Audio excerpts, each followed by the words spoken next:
జనసేన అధినేత power star Pawan Kalyan గారు అసెంబ్లీలోకి అడుగు పెడతారా? ఆయన అడుగు పెడితే ఎలా ఉంటుంది? కొన్నాళ్ళుగా ఆంధ్రప్రదేశ్లో జరుగుతున్న చర్చ ఇది. ముఖ్యంగా జనసేన నాయకులు ఈ చర్చ ఎక్కువగా ఉంది. ప్రస్తుతం సినీ రంగానికి చెందిన ఒక్క బాలకృష్ణ టీడీపీ తరపున వైసీపీ నుంచి మంత్రి రోజాలు మాత్రమే సభలో ఉన్నారు. రోజా దాదాపు సినిమాలు మానేసిన నేపథ్యంలో ఆమె పూర్తిగా రాజకీయాలకు పరిమితమయ్యారు. ఇక బాలయ్య మాత్రం 2 పడవలపైన నిర్విఘ్నంగా ప్రయాణిస్తున్నారు. అసెంబ్లీలోనూ సినిమాలోనూ ఆయన తనదైన శైలిలో దూడుగా ఉన్నారు. వైసీపీకి వ్యతిరేకంగా కామెంట్లు చేయడంలోనూ బాలయ్య స్టైలే వేరుగా ఉంది.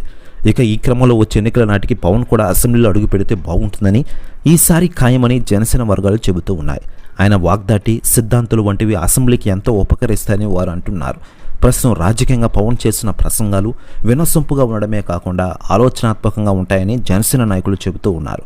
గత ఎన్నికల్లో 2 చోట్ల పోటీ చేసిన పవన్ కళ్యాణ్ గారు 2 చోట్ల ఓడిపోయిన విషయం తెలిసిందే. కానీ ఈసారి మాత్రం గెలుపు ఖాయమనేది జనసేన నాయకుల టాక్. దీంతో ఆయన అసెంబ్లీకి వస్తే ప్రభుత్వం తమదైన, ప్రత్యర్థి పార్టీదే అయినా ఒక సమంజసమైన చర్చలకు, ప్రజల సమస్యలకు సభ వేదిక అవకాశం ఉంటుందనేది జనసేన నాయకుల మాట. ఇకపోతే పవన్ కళ్యాణ్ గారు అసెంబ్లీలో ఉన్నపై రాజకీయ నాయకులు, సెలబ్రిటీలు స్పందిస్తూ ఉన్నారు. అయితే తాజాగా మంత్రి రోజా గారు సంచలన వ్యాఖ్యలు చేశారట. ఆమె మాట్లాడుతూ ఆంధ్ర రాజకీయాలు రసవత్తరంగా ఉన్నాయి. ఇక అసెంబ్లీలో ఇప్పుడు పవన్ కళ్యాణ్ ఉంటే బాగుండు, రాబోయే ఎలక్షన్స్ అయ్యాక అది నెరవేరుతుందో లేదో చూడాలి అంటున్నారట మినిస్టర్ రోజా గారు. ప్రెస్ న్యూస్ కూడా తెగ వైరల్ అవుతోంది ఆంధ్రప్రదేశ్ రాష్ట్ర రాజకీయాల్లో.